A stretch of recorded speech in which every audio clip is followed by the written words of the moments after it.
Hey gang, it's Luke Austin. It's week 1 of the fantasy football playoffs. Now, if you happen to get that first round bye in your playoffs week, well, then you've obviously been paying attention to my fantasy football tips all year, and good on you. But if you're in the regular playoffs and you got a round this week, well, it's time to get some serious player action going on. So without further ado, I've got a couple. Most of my picks this week are more of like deep sleepers, things like that, guys that might still be available on waiver wires or guys that might be sitting on your bench. Most of the players at this point are obviously gone, and some leagues even shut down the waiver wires for the playoffs. So heading right on into it, Josh McCown, right? That's the first time all year I've said Josh McCown versus the Broncos, who have a better run defense than they do a pass defense. So if he's a late grab for you, maybe he's still out there. Josh McCown, not a bad play this week. He had 18 points the last 5 of 7 games, and Denver has allowed 4 top 10 road quarterbacks this year too. So Josh McCown. Brett Hundley versus the Cleveland Browns. We got a bunch of names that just haven't been on the start list all year. Hundley's obviously playing the Cleveland Browns. That's pretty much all I have to say, but he's developed a pretty solid rapport with Devontae Adams and a couple of his receivers up there. So not a bad option if you have to reach.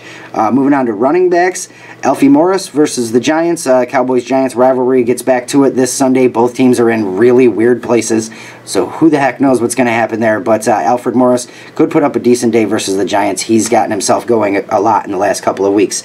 Lamar Miller versus the 49ers. The Niners are allowing the second most PPR points to running backs this season. And, of course, we all know that the Niners are pretty solidly terrible this year, too. Lamar Miller, not a bad back. If they can get the passing game working, the running game will work, too. So if he's out there available or on your bench, I like Lamar Miller. And Michael Crabtree versus the Chiefs. I really like Crabtree this week. He's coming off that suspension when he had that fight with Aqib Talib a couple of weeks ago.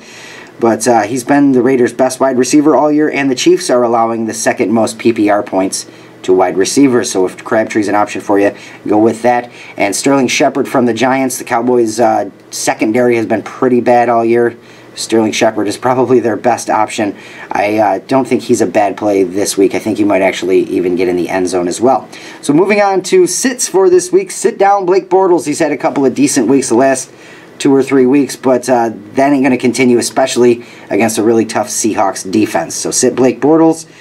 Beware of Carson Wentz. He's had a heck of a season, but he's playing a tough Rams defense, and against the tough Seahawks last week, he didn't really do much. Then Matt Forte, sit him down against the Broncos. The Broncos' run D is much better than their pass D, so McCown might have some luck, but Matt Forte should just be like a deep flex option for you at best.